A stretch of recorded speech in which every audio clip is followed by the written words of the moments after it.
So when it comes to seasonal sales for video games, I've pretty much thought exclusively in terms of the Steam marketplace. And really that's because even though there are plenty of other digital storefronts that do regular seasonal sales for like fall, winter, spring, and summer and all that good stuff, Steam is undeniably the most iconic, and out of Steam seasonal sales, Summer Sale is probably the biggest one by a landslide. But in keeping with the rash of Switch 2 videos that I've been putting out lately, I thought today we would just go ahead and take a closer look at the Nintendo Summer Sale. Because honestly, I've never really covered a console gaming summer sale before. And that's for a couple of reasons. One, historically speaking, when it comes to consoles, I've been almost exclusively a physical collector. And two, because of the Steam Deck and everything being purely digital on that platform, Steam warmed me up in a big way to digital purchases. So on account of that, I thought I would go ahead and go through the Nintendo Summer Sale and see what they had on offer, and as it turns out, even though a lot of people like to throw shade at Nintendo for never putting their first-party games on sale, they actually had some pretty decent sales on first-party stuff as well this time. So that's what today's video is all about, as I'm going to go through 10 different games, 5 of which are first-party Nintendo titles that are on sale right now for anywhere from 30 to 33% off,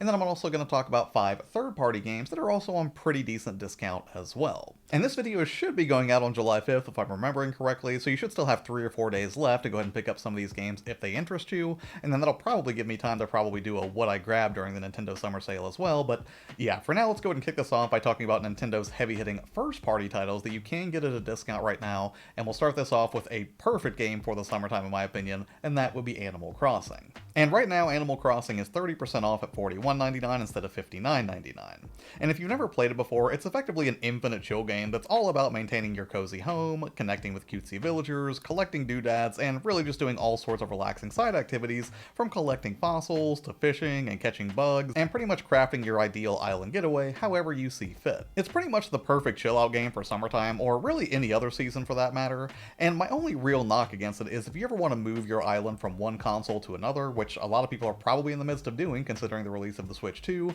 you do have to use their island transfer tool to do it since it doesn't natively support Nintendo's cloud save system. It's hardly a deal breaker, but it is admittedly kind of clunky in a world where cloud saves exist. Plus, as a game that you're going to be returning to on a fairly frequent basis to maintain your island, I think this one really does make more sense as a digital title than a physical title. Just speaking purely from a convenience standpoint anyways, if you're a physical collector, nothing I say is going to change your mind, but you know what I mean. Next up, getting a little bit more adventurous, we have Link's Awakening, which is also on sale for 30% off at $41.99 instead of $59.99. And I wouldn't call myself a Zelda connoisseur because I've missed some major entries in the Zelda series, including A Link to the Past, which is just absolutely tragic, but I can say that out of the Zeldas I have rolled credits on, this is one of my absolute favorites. It's definitely more approachable and easier to get into than the original, but the biggest draw here is that tilt-shift lens effect that they use, which makes the whole top-down perspective feel refreshing and new. And true to the formula, it's overflowing with adventure, puzzles, and unique characters that really lend the whole thing a really wholesome sort of quality. And one of the biggest reasons that I would call this one of my favorite entries is that over something like 30 Zelda games that have been released over the past almost 40 years at this point,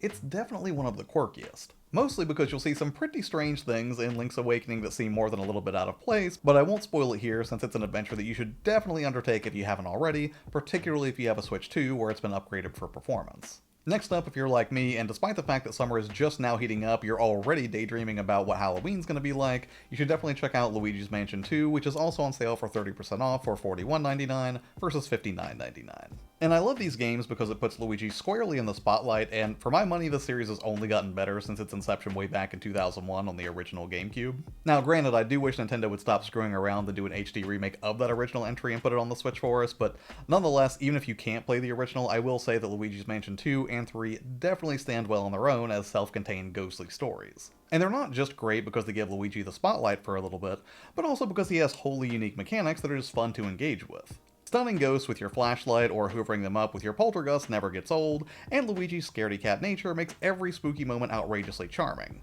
And sure, you could start with the first one if you want and you're a purist and you really don't want to skip the first outing of Luigi in Luigi's Mansion, but honestly, even if you did, I don't think there's so much connective tissue that you can't just enjoy 2 or 3 as standalone experiences, and I promise once you make your way through Luigi's Mansion 2, you will be absolutely itching to ramp up the scares even further with an entire hotel of ghostly shenanigans in its third entry. And finally, because Nintendo's Golden Boy can't not grace a list of discounted first-party heavy hitters, we also have Super Mario Odyssey and Super Mario 3D World plus Bowser's Fury, both on sale for 33% off, where you can pick them up for $39.99 instead of $59.99. And honestly, you can't go wrong with either one of these titles. Mario platformers are still pretty much the gold standard for the genre, even with Astro Bot winning multiple Game of the Year awards last year. And sure, Super Mario 3D World is slightly less impressive than what you get from the richness of, say, Odyssey, but to be fair, it's also a port of a Wii U game from like 12 years ago, and 12 years is an awful long time to hone your craft, and Nintendo definitely did that with Odyssey, which is deceptively challenging as a 3D platformer.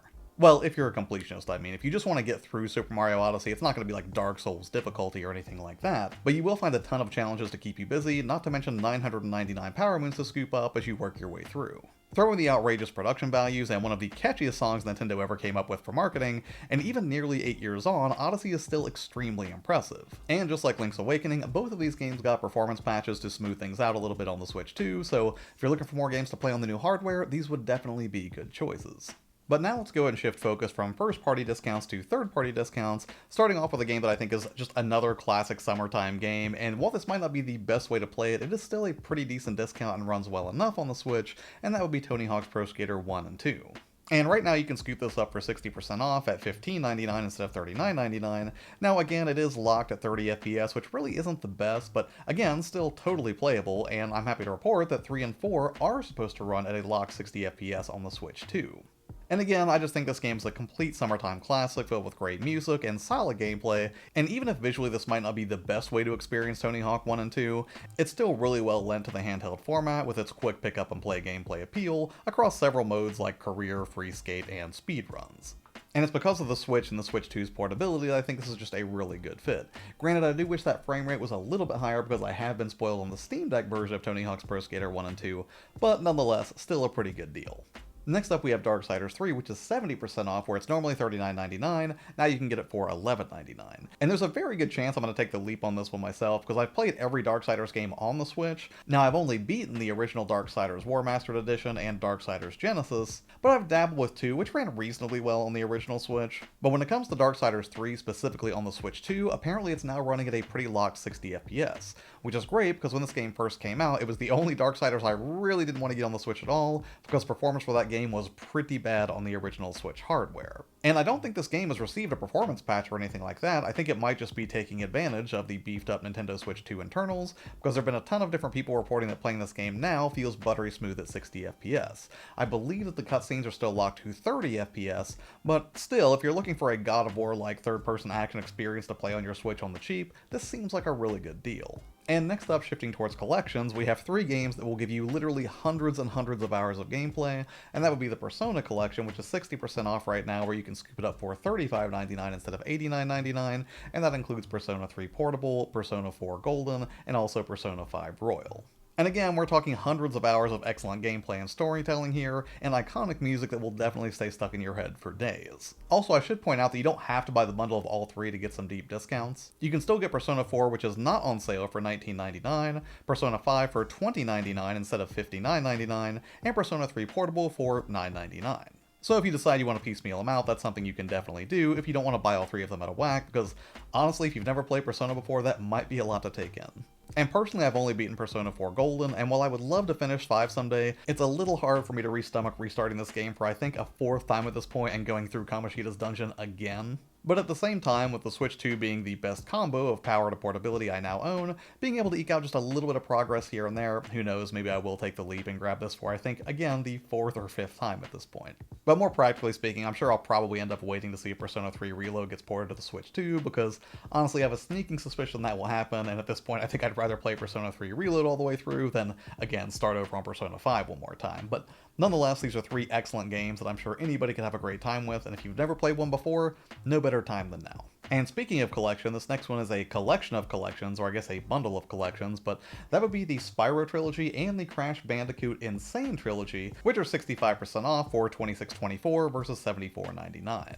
And I think that's a pretty good price to play through the trilogies of 2 PlayStation-era icons that both got a brilliant new coat of paint. And I've dabbled with these before and enjoyed them, but the idea of having all 6 of them at this price is pretty appealing, especially because when I finally got pulled into the PlayStation ecosystem, it was mostly for Silent Hill and Metal Gear Solid, and I've never really spent a ton of time with these games when they first came out on the original PlayStation. So it would be nice to experience some more modernized versions of these absolute classics. And while both of these trilogies were initially capped at 30 FPS, at least the Crash and Sane trilogy has been patched to be 60 FPS on Switch 2, which I thought was pretty nice. But I mean, honestly, at 30 FPS, still a completely playable experience, and considering you're getting, what, 6 games at basically $4 a piece for that, not a bad deal. And speaking of the PlayStation era, I did have to shout out at least one horror title on this list, with a game that looks like it came from the PlayStation era, but in fact it's a modern creation, and one I highly recommend if you have any love at all for those old school horror experiences, and that would be Signalis, which is 30% off at $13.99 instead of $19.99. And if you've not played this game before, I would definitely recommend going in blind aside from whatever trailer footage that I'm showing you right now. In a nutshell, it's an excellent fusion of classic survival horror in the vein of Resident Evil and Silent Hill,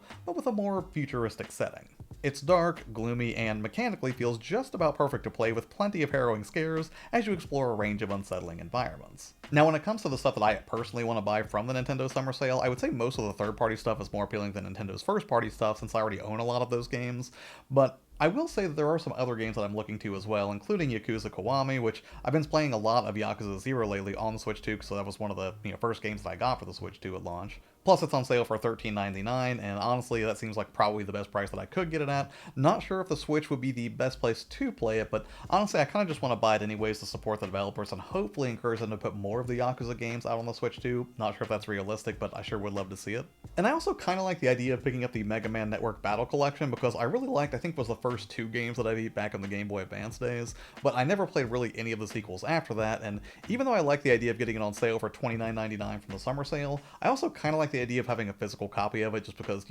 being on like a data chip of its own feels like pretty thematically appropriate, I think, for the Battle Network games. And then finally, I may grab a copy of Evil Tonight, which Titan Blade had recommended a while back on the channel, so Titan, if you're watching, I'm still very much looking forward to playing this game, just not sure if I'm going to do it on the Switch or maybe on the Steam Deck. So yeah, those are some of my top picks from the summer sale, but hey, what about you? Are there any games that you already purchased through the Nintendo Summer Sale, or games that you're on the fence about? If so, I would love to hear about them in the comments below. As for what's coming up on the channel, that Switch 2 review is still very much en route, and then also, again, still working on some accessory stuff, and probably some emulation stuff after that, but we'll have to see what happens. But yeah, that's going to be it for this one. As always, thank you so much for taking the time out of your day to watch videos here. It really means a lot to me. Take care, and I will see you on the next one.